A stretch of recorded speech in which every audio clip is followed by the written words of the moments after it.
Hello guys, അപ്പൊ എന്തായാലും അറിഞ്ഞല്ലോ അല്ലേ, സംഗതി പിടി വീണ് ഗൈസ്. ഇനി ഇതൊന്ന് ഊരിപ്പോകരുത്. ഇനി ഊരിപ്പോകാതിരിക്കുക എന്നുള്ളതാണ്. നമുക്ക് ആ വീഡിയോ ഒന്ന് കാണാം.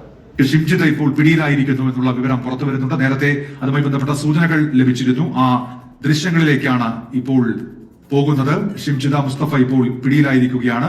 ആഹാ, അടിപൊളി. എന്തായാലും ഇവളുടെ ജീവിതത്തിൽ ഇവൾക്ക് മാസ്കും പറത്തിയിടാനുള്ള അവസരം കിട്ടിയിട്ടുണ്ടാവില്ല. എന്തായാലും പടച്ചോന് ഈ ഒരു നന്ദി പറയണം. കാരണം എന്താ, എന്റെ ജീവിതത്തിൽ ഈ പറത്തി മാസ്ക് ഇടാനുള്ള ഒരു അവസരം കിട്ടിയില്ല. പോലീസ് ആത്മഹത്യാ പ്രേരണാ കുറ്റം ചുമത്തിയാണ് കേസെടുത്തത്. തൊട്ടു പിന്നാലെ ഷിംജിത ഒളിവിൽ പോയിരുന്നു. ഇപ്പോൾ ഷിംജിത പിടിയിലായിരിക്കുന്നു. ആ ദൃശ്യങ്ങളിലേക്കാണ്.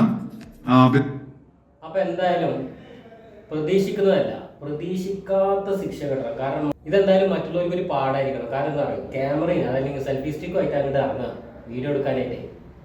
ഇനി ഒരു പേടി വേണം. 8ന്റെ അല്ല, 18ന്റെ അല്ല, 28ന്റെ പണി കിട്ടുന്നുള്ള പേടി വേണമല്ല. ലൈംഗിക അതിക്രമ നടത്തിയെന്നുള്ള ആരോപണമാണ് ദീപക് എന്ന യുവാവിന് നേരെ ഷിംജിത ഉയർത്തിയത്. അതിന് തൊട്ടു പിന്നാലെയായിരുന്നു ദീപകിന്റെ ആത്മഹത്യ.